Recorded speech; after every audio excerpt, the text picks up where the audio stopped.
Hiya, Steffan Reid, fi'n sefyll fel eich swyddogaeth Gymraeg chi o Fedi nesaf ymlaen. Dwi'n barod i cyflawni dipyn dros y Gymraeg ar Senedd y Myfyrwyr, ond dwi'n teimlo bod gen i fwy roi.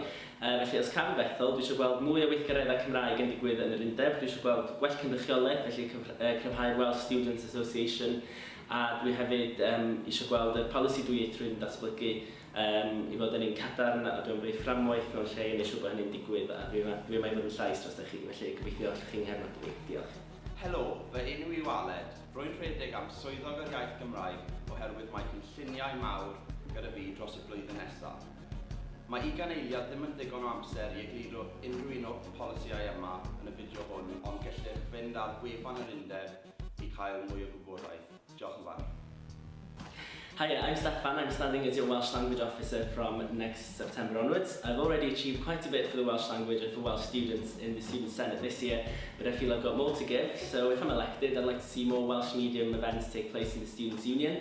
I want to see better representation of Welsh-speaking students, so that can be achieved through developing the Welsh Students Association, and I'd also like to develop and celebrate the successes that we've already proved this year with the bilingualism policy. I'll put a structure in place to ensure that happens, so I hope you can support me. Thank you. Diolch.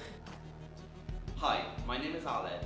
I'm running for Welsh Language Officer because I've got great plans and vision for next year. 20 seconds isn't enough time for me to explain my manifesto points in this video, but if you go on the Students' Union website, you can find out more about my manifesto and why I think I'm the most experienced candidate for the role. Thanks.